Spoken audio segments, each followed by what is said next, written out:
Lorsqu'on achète un iPad, il est important de choisir le modèle adapté à ses besoins avec les performances nécessaires. On fait le point sur les différents modèles et leurs utilisations. Une des premières questions à se poser est « Pourquoi je veux un iPad ? Est-ce que je veux un iPad pour remplacer un ordinateur ou est-ce un outil supplémentaire dont j'ai besoin ?»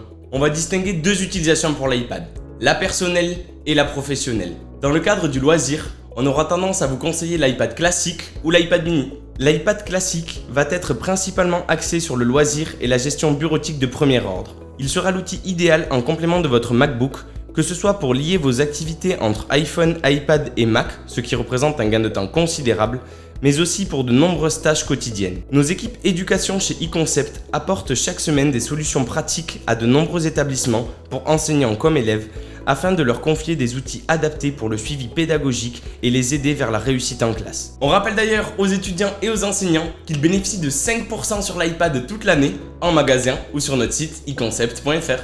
C'est à ce moment précis qu'il faut aborder l'accessoire principal de l'iPad, l'Apple Pencil. Compatible avec tous les modèles d'iPad, son côté pratique est incroyable. Simplification de tâches, prise de notes intuitive. L'Apple Pencil optimise votre temps. On appréciera d'ailleurs sa recharge automatique sur l'iPad Air 4 ainsi que sur l'iPad Pro. Sorti en 2020, l'iPad Air 4 n'est clairement pas à sous-estimer. Outre son design repensé et ses 5 couleurs disponibles, ses performances peuvent se rapprocher d'un iPad Pro puisqu'il embarque la puce A14 Bionic. Il permet une bureautique plus avancée que l'iPad classique, une qualité d'écran supérieure et du montage vidéo de premier ordre. Attention ici à la capacité de stockage, avec des rushs en 4K, il se remplira très vite. Si vous voulez un iPad pour dessiner, quel que soit votre niveau, on a consacré une vidéo entière à ce sujet, qu'on vous met bien sûr en description. Abordons désormais le haut de gamme, l'iPad Pro. L'iPad Pro 2021 qui embarque désormais la surpuissante puce M1 ainsi qu'un écran Liquid Retina d'une qualité incroyable va évidemment convenir aux graphistes, aux vidéastes, aux architectes qui ont besoin d'avoir une modélisation de leur projet en 3D, mais aussi de voir les futurs espaces en réalité augmentée.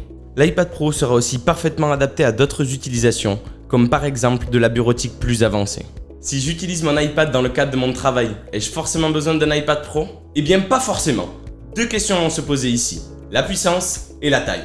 On ne pourra que trop vous conseiller d'accompagner votre iPad d'un Magic Keyboard, puisqu'en plus d'être une protection idéale, il permet à l'iPad d'être surélevé sur une charnière avec une impression de lévitation et c'est clairement génial pour travailler sur un bureau. Et au passage, moins de traces de doigts sur l'écran. On vous laisse nous dire en commentaire l'iPad que vous préférez au quotidien et nous poser toutes les questions dont vous avez besoin pour faire votre choix. On se retrouve évidemment en magasin, sur les réseaux sociaux et sur econcept.fr.